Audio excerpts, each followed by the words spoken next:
Hey everybody, this is going to be my first tabletop review, so don't y'all hound me too bad, but I'll give it my best. We'll see how it turns out.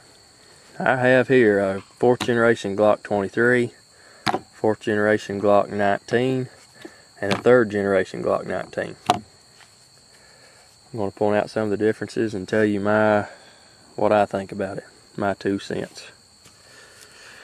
Alright, first things first. We'll do the 219 since they're the same caliber. Generation 4, 9mm. You have the oversized magazine catch or release. You can see on the Gen 3. The one on the Gen 4 is a little more than twice the size. I really like that about it. Because with the Gen 3 you have to kind of do it with the tip of your finger, and with this one you can get it with the side. However, I have pretty large hands. It's not so big that I'm going to be shooting and my mag drop out on the ground. I really like that. Next thing, this can be reversed to the left side if you're a left-handed shooter. That can be reversed. Go ahead and pop the slide off. Takes down just like any other Glock. Go ahead and take this one down too.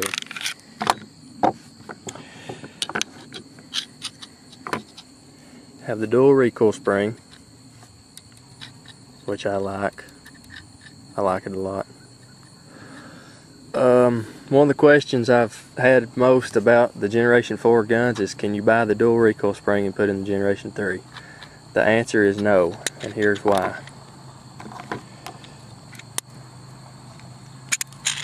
First of all, I'll show you a close-up of the two. Okay, Generation 3 spring, Generation 4 spring.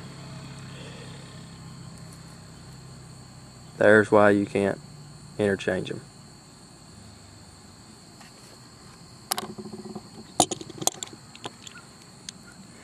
See how big the hole is on the Generation 4? Won't work. Okay, another thing. Some people said that if you have a lone wolf barrel for your Generation 3 guns, they will not work in the Generation 4. Well, that's not true either. A lot of people say the barrel lug's different. It's not. It's exactly the same. As a matter of fact, I've never tried this, but let's put the 4th generation barrel in 3rd and see if it'll work.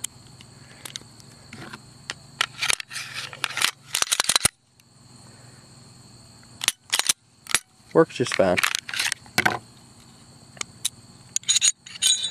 Have these mixed up in a minute. Alright. Get this put back together. I'm getting all sweaty. I'm outside to get a little bit better light, but it's kind of fading on me too. Another thing that's different.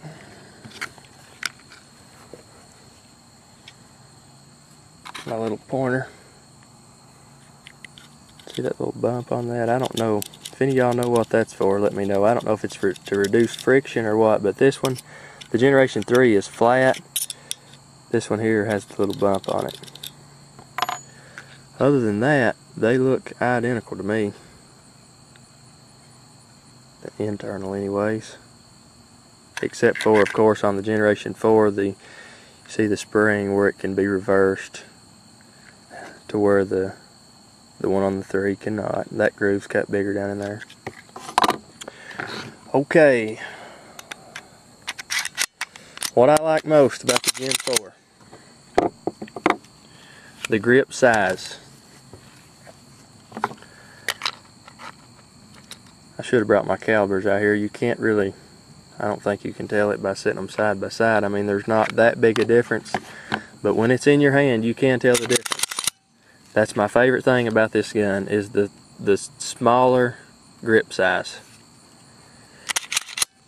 The Glock, however, don't get me wrong, if I hadn't ever felt the Generation 4, I've never said this one was too big. I was well satisfied with this one until I held this one. And I just love how it's smaller. But I've had a chance to carry this gun some. And I hate this. I hate it. I put this gun on. I was going to town to Ace Hardware to get the lumber for this table. I mean, I know that don't matter, but I left my house, drove 10 minutes to town. I was in Ace Hardware for about 15 minutes getting stuff, waiting in line. I couldn't wait to get to the truck to take this out of my inside the waistband holster. I guess I should have told y'all that. This is El Cheapo. I have 2 or 3 more, but I like this one because it's thin. I'm sure some of them out there will prevent it from rubbing you, but this is just my 2 cents. Like I said, I hate that. As a matter of fact, I traded my Generation 3 Glock 23 to this one, and I wish I hadn't done it because that was one of the guns I carried a lot of the time. Now I'm back to my 27. So, I don't like that. I'm almost to the point I'm ready to just take a file and hack it a couple times and see if that helps, but I know that'll kill the value of the gun if I do. If they would have put the smaller grip and the adjustable back straps on this finish,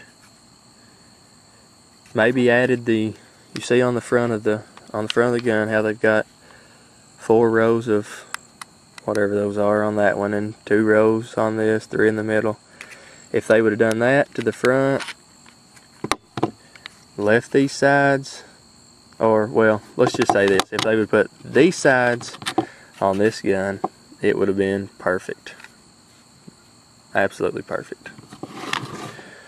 Not to, I mean, if you don't have a Generation 4 gun, do not feel left out, because especially if you carried it in a inside the waistband holster, because you won't be able to stand it. I'm telling you, I still have a red place on my back right now from this. I didn't realize it was going to be that bad, but it was. This is the 23, exact same gun, just bigger barrel, bigger bore, bigger bullet. Let's see here. Let me show you a couple magazines. Yes, I have these loaded because I keep all my guns loaded in the safe. Or, well, not all of them.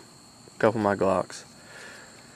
This is the Gen 4 magazine. It has the notches in both sides. This is the Gen 3. It has the notch in one side. The Generation 3 mag will fit. In the Generation 4, if you're going to leave the mag release on the left side. The Generation 4 mag will fit the Generation 3. They're not cocked yet, it's loaded.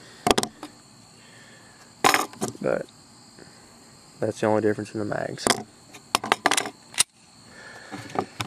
Other than that, if you're going to carry this gun in anything other than in the waistband holster, you'll love it.